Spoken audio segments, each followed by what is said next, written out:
Doctor plus viewers அனைவருக்கும் வணக்கம். நான் டாக்டர் நித்யா, சித்தா பிசிஷியன். சர்க்கரை நோய் இருக்கிறவங்க ஃபாலோ பண்ணக்கூடிய பெஸ்ட் டயட் என்ன, உணவு முறைகள் என்ன? ஸோ இதனோட சில மூலிகைகள் நம்ம எடுத்துக்கலாமா? ஸோ உணவே மருந்து இந்த கான்செப்ட் படி பார்த்தோம்னா உணவோடு சேர்த்து இந்த மூலிகைகளும் எடுக்கும் பொழுது உடல்ல நல்ல மாற்றம் நமக்கு தெரியுது. அப்படின்னா என்ன உணவுகள் எடுக்கலாம்? ஸோ பெரும்பாலும் நிறைய பேர் சொல்ற ஒரு விஷயம், நான் ஒர்க் பண்ணிட்டு இருக்கேன், ஸோ வெளியிலே தாங்க டிராவலிங்ல இருக்கணும், டேப்லெட்னா அப்பப்போ சுகருக்கான டேப்லெட் போட்டுக்கிறேன், சரியான டயட் தான் ஃபாலோ பண்ண முடியல அப்படின்னு சொல்லுவாங்க. ஸோ அதை பேலன்ஸ் பண்றதுக்கு தான் சில மூலிகைகளை நம்ம ரெகுலரா எடுக்கணும். சில மூலிகைகளை நம்ம ரெகுலரா எடுக்கும் பொழுது நம்ம உடல்ல சுகர் லெவல் நல்லாவே பேலன்ஸ் ஆக ஆரம்பிக்கும். இதுல முக்கியமா இந்த பேன்கிரியாஸ், அதாவது நம்மளுடைய பேன்கிரியாஸை பலப்படுத்தக்கூடிய உணவுகளை எடுக்கும்போது ஆட்டோமேட்டிக்கா நமக்கு அதுல இருந்து செக்ரீட் ஆகக்கூடிய இன்சுலினும் நார்மலா செக்ரீட் ஆகுது. அதே மாதிரி இன்சுலின் இருக்கிறது நமக்கு ஒவ்வொரு செல்களுக்கும் போய் சேருது, குளுக்கோஸ் சரியான லெவல்ல நமக்கு செல்கள்ல போய் சேருது. அப்படின்னா நமக்கு இந்த பேன்கிரியாஸை நம்ம ஸ்ட்ரென்தன் பண்ணணும், கணையத்தை ஸ்ட்ரென்தன் பண்ணும்போது நல்லாவே நமக்கு இம்ப்ரூவ்மெண்ட் தெரியுது. அப்படி நம்மளுடைய கணையத்தை ஸ்ட்ரென்தன் பண்றதுக்கான வழிமுறைகள், உணவு முறைகள் என்னன்னு பார்க்கலாம். ஒரு சிலருக்கு இது ரேர் கண்டிஷன் தான். ஏதாவது ஒரு இன்ஃபெக்ஷன் ஏற்பட்டு நமக்கு பேன்கிரியாஸ்ல ஏதாவது ஒரு பகுதியை வெட்டி ரிமூவ் பண்ணியிருப்பாங்க. அப்போ நேச்சுரலாவே உங்களுக்கு சுகர் வந்துருங்க. இப்போ இன்சுலின் செக்ரேஷன் நமக்கு குறைவாக இருக்கு. ஸோ அந்த நமக்கு சுகர் இருக்கும்போது அதை எப்படி நம்ம ஃபாலோ பண்ணலாம் அப்படின்ற மாதிரி ஒரு நிலைமை இருக்கும். ஸோ இதை ரெகுலரா நம்ம எப்படி பண்ணலாம், என்ன மாதிரியான உணவுகள் எடுக்கும்போது அதிகமான இன்சுலின் நமக்கு கிடைக்கும்ன்றதையும் தெரிஞ்சுக்கலாம். ஃபர்ஸ்ட் பாயிண்ட், உணவு முறையை விட முக்கியமானது அப்படின்னு பார்த்தோம்னா நம்மளுடைய எக்ஸசைஸ், பிசிக்கல் எக்ஸசைஸ் ரொம்ப முக்கியம். உடல் எடை எவ்வளவு இருக்கிறோம் அப்படின்றத நம்ம தெரிஞ்சுக்கணும். ஸோ உடல் எடையை நம்ம எவ்வளவு இருக்கிறோன்றத தெரிஞ்சுக்கிட்டு ரெகுலரா நம்ம பண்ணும்போது கொஞ்சம் கொஞ்சமாக பிசிக்கல் எக்ஸசைஸ் பண்ணும்போது நல்லாவே நமக்கு இம்ப்ரூவ்மெண்ட் தெரியும். ஸோ கொஞ்சம் கொஞ்சமா நமக்கு அந்த பிளட்ல சுகர் லெவல் நல்லாவே மெயின்டைன் ஆக ஆரம்பிச்சிடும். உணவு முறையை பொறுத்த வரைக்கும் ஃபைபர் கண்டென்ட், மறக்காம fibre content, low glycaemic index இருக்கக்கூடிய உணவுகளை நம்ம எடுக்கணும். ஸோ லோ கிளைசிமிக் இண்டெக்ஸ் அப்படின்னு சொன்னா சாப்பிடக்கூடிய உணவில் இருந்து அந்த சத்துக்கள், குளுக்கோஸ் கொஞ்சம் கொஞ்சமாக ரத்தத்துல நமக்கு ரிலீஸ் ஆயிட்டே இருந்து நமக்கு சுகர் லெவல் நார்மலா மெயின்டைன் ஆகும். அப்படிப்பட்ட உணவுகள் என்ன அப்படின்னு பார்த்தோம்னா நல்ல கலர்ஃபுல்லா இருக்கக்கூடிய அரிசி வகைகள், கருமை நிறத்துல இருக்கக்கூடிய அரிசி வகைகள், நல்ல சிவப்பு நிறம், பழுப்பு நிறம், வெள்ளையா எப்போ நம்ம சாப்பிட ஆரம்பிச்சோமோ நல்லா பாலிஷ் பண்ணி அப்போதான் நமக்கு சுகர் லெவல் இன்க்ரீஸ் ஆக ஆரம்பிச்சுது. அதையே நல்ல மாவாக அரைத்து நம்ம உணவு அதுல இருந்து தயாரித்து நம்ம எடுக்கும் பொழுதும் ஃபைபர் கண்டென்ட் இல்லாததுனாலையும் ஸோ நமக்கு கிடுன்னு என்ன ஆகும்னா சுகர் லெவல் இன்க்ரீஸ் ஆகுது. அதை கரெக்டா நம்ம மெயின்டைன் பண்ணிக்கணும். ரெகுலரா இந்த மாதிரியான உணவு முறைகள் நம்ம ஃபாலோ பண்ணும்போது கொஞ்சம் கொஞ்சமாக நமக்கு நல்லாவே இம்ப்ரூவ்மெண்ட் தெரிய ஆரம்பிக்கும். ஸோ நம்ம மதிய நேரத்துல நம்ம என்ன பண்றோம்னா இந்த மாதிரி நம்மளுடைய பாரம்பரிய அரிசி வகைகள், மில்லட்ஸ், முக்கியமாக இந்த கேழ்வரகு ரொம்ப முக்கியம். ஸோ களியாக செய்து சாப்பிடும்பொழுது சுகர் லெவல் நமக்கு நல்லாவே குறைய ஆரம்பிக்கும். ஸோ சர்க்கரை நோயாளிகள் தவறாமல் களி வகை உணவுகளை எடுக்கும் பொழுது நல்ல இம்ப்ரூவ்மெண்ட் இருக்கும். அதை தவறாமல் எடுத்துக்கோங்க.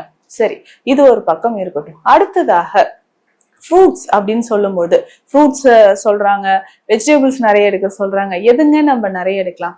காய்கறிகள் ரொம்ப முக்கியம். ஸோ வெஜிடபிள்ஸ் ஒரு நாளைக்கு ஒரு 300 to 400 கிராம்ஸ் கண்டிப்பா எடுக்கணும். ஸோ இதுல நல்ல துவர்ப்பு சுவை இருக்கக்கூடிய இந்த வாழைத்தண்டு, வாழைப்பூ எடுக்கிறது, அவரைக்காய் ரொம்ப முக்கியம், கொத்தவரங்காய், கோவக்காய், இது எல்லாமே சுகர் லெவல நமக்கு நல்லாவே குறைக்கக்கூடிய காய்கறிகள் அப்படின்னு சொல்லலாம். இதை ரெகுலரா நம்ம ஃபாலோ பண்ணிட்டு வரணும்.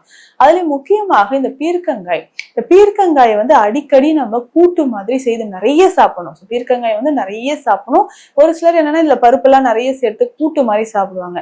அப்படி இல்லாம பருப்பு கொஞ்சம் கம்மியா சேர்த்துக்கோங்க. இந்த காய் நிறைய இருக்கிற மாதிரி சமைத்து சாப்பிடும்போது அதோட ஃபைபர் என்ன ஆகும்னா உடல்ல பேசிக்காவே இன்சுலின் செக்ரேஷனை நமக்கு தூண்ட ஆரம்பிக்கும். மலச்சிக்கல் தொந்தரவு இல்லாமலும் இதுல இருக்கும். அதே மாதிரி பச்சை மஞ்சள் கிடைச்சா தாராளமாக சாப்பிடலாம். இப்போ மஞ்சள் நம்ம எடுக்கும்போது அதுல இருந்து சாறாக எடுத்து மஞ்சளை இடிச்சு சாறாக எடுத்து நம்ம பயன்படுத்தலாம். இதனோட நெல்லிக்காய் சாறு நம்ம குடிக்கிறோம்னாலும் நெல்லிக்காய் சாரோட இந்த பச்சை மஞ்சளை சேர்த்து அதை நம்ம எடுத்துக்கும் போது கொஞ்சம் கொஞ்சமாக நமக்கு நல்ல இம்ப்ரூவ்மெண்ட் தெரிய ஆரம்பிக்கும். சுகர் லெவல் நமக்கு குறையிறது நல்லாவே தெரிய ஆரம்பிக்கும். ஸோ ரெகுலரா இதை நம்ம ஃபாலோ பண்ணிக்கிட்டே வரணும்.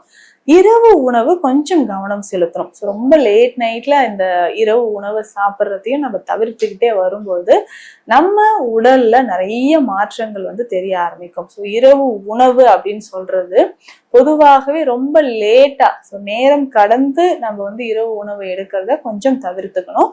ஈஸியா டைஜஷன் ஆகக்கூடிய உணவுகள் இரவு நேரத்திலும் இந்த காய்கறிகள் சேர்த்த உணவுகளை பயன்படுத்தலாம்.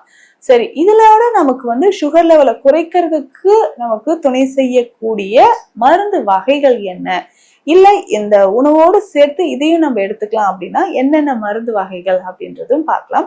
இதுல முக்கியமாக நம்ம சிறுகுறிஞ்சான் கேள்விப்பட்டிருப்பீங்க. நல்ல கசப்பு சுவை இருக்கக்கூடியது.